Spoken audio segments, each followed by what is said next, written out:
Hey guys, Shadow Reviewer here. Today, I'm looking at Pokemon Season 1, Episodes 15 to 19. Without any further ado, let's get into it.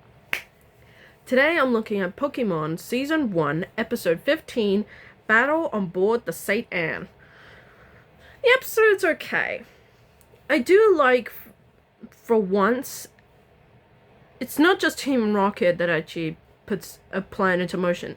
It's the entirety of Team Rocket. Pretty much the big boss himself and actual members of Team Rocket. And I'm still surprised he still hired Jesse James and Meowth to help. After all the crappy failures they've done.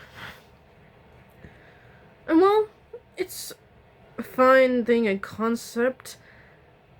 At least during the third act,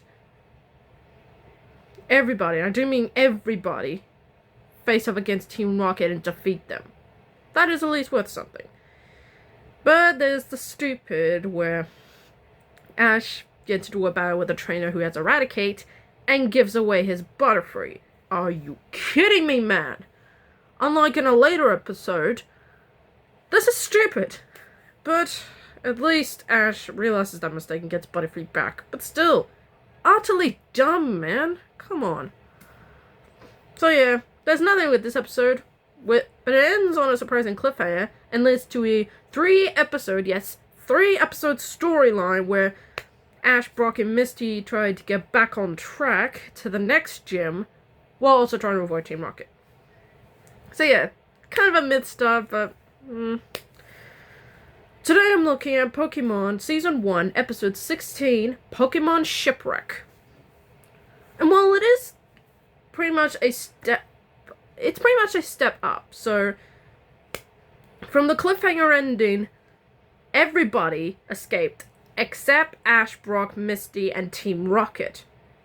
That being James, Jesse, and Meowth. And yeah, it gets kind of morbid when they're quote-unquote dead. We all know that's not true. But I do like the intensity of them trying to escape. I mean, kind of remind me of a 911 episode where two main characters went through the exact same thing, also trying to help other people. And yeah, it is kind of interesting they get into some sort of truce because they all need to get out of there.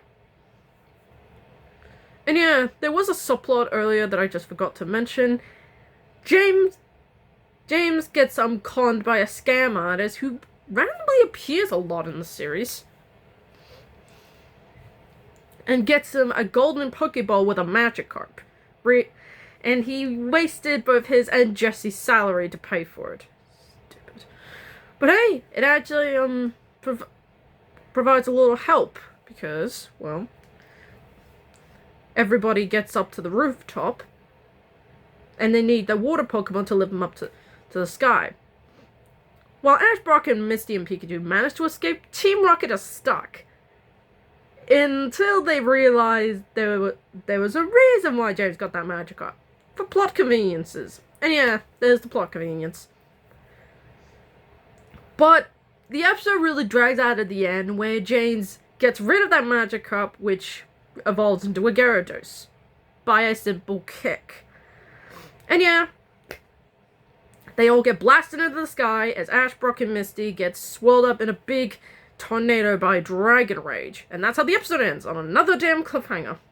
So yeah, the episode's a step up, but the ending really drags out way too damn much. It should have ended with at least Magikarp evolving to the Gyarados, then cut to black.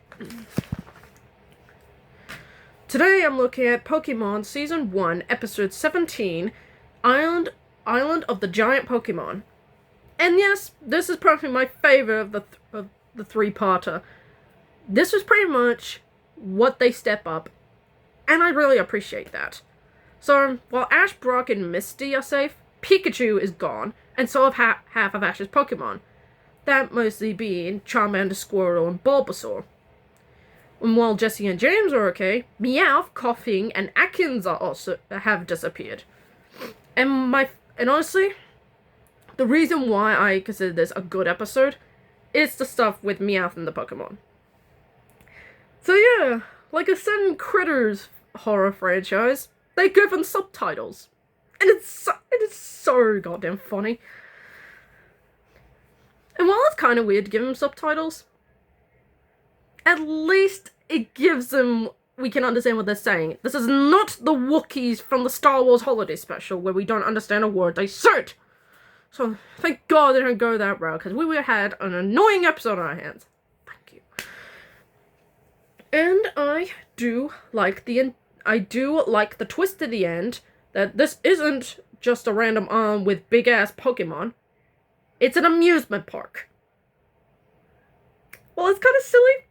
I kind of like that twist. And it pretty much wraps out the Team Rocket stuff with it as well. Honestly, this episode's not that bad. I kind of like how silly stupid it is. The twist is pretty good. I like the stuff with the Pokemon and the subtitles. And I like the intensity of them trying to escape from the giant Pokemon. Pretty good episode. Today I'm looking at Pokemon Season 1, Episode 18, Beauty and the Beach. And yes, this is the first official banned Pokemon episode. Somewhat, I'll get into that. And this is my and this would be my second banned episode that I reviewed on my channel. The other one being Family Guy Season 3, Episode 22, When You Wish Upon a Weinstein. So yeah, I want to get into why this episode got banned. So, it was sort of half banned.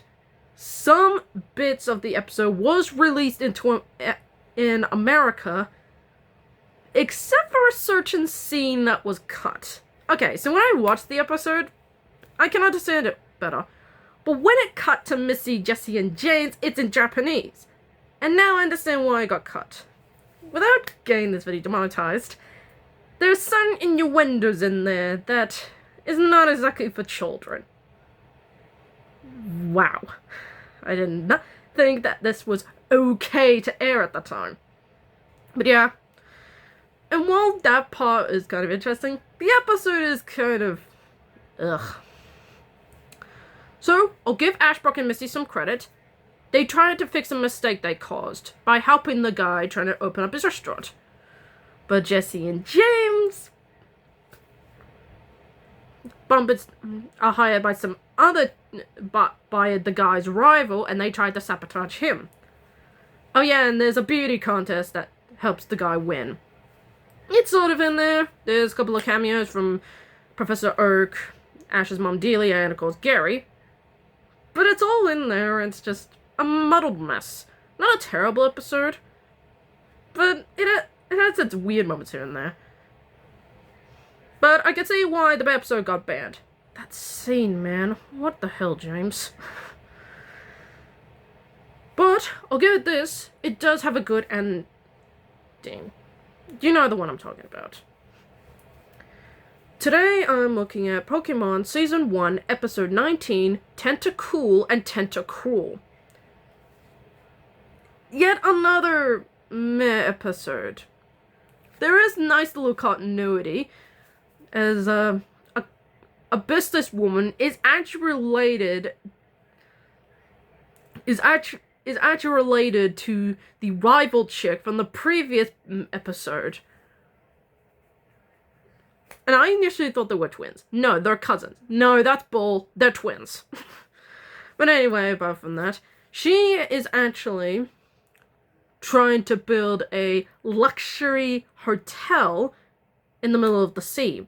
And these Tentacool are pretty much trying to steer construction workers away. So, yeah, Ashbrook and Misty and Team Rocket are hired to try to take them out. And yeah, I'm kind of mixed on the whole animal rights activist thing. While I agree with Misty that hurting Pokemon is absolutely cool, they are the animals of this world. It really mixes it up when one of the Tentacool evolves into a Tentacruel and starts destroying the city, pretty much flooding it. And yeah, the ending is abruptly rushed. So, after a few inspirational words from Misty, they back down. Yeah, you're not gonna fix the town while you're at it? Yeah, that's kind of silly. So yeah, not a terrible episode. I just wish it was a little subtle in the animal actors' rights movement thing. You know, the whole what's more important, the hotel or the animal or the Tentacool. Yeah, it's kind of a weird mixing in a bit. And that's the end of the video, folks. I hope you like it. Give me a thumbs up, like and comment and subscribe, and I hope to get more videos out like this. Tomorrow, I'll be looking at Pokemon Season 1, Episodes 20 to 21. Until then, I'm the Shadow Reviewer, signing off.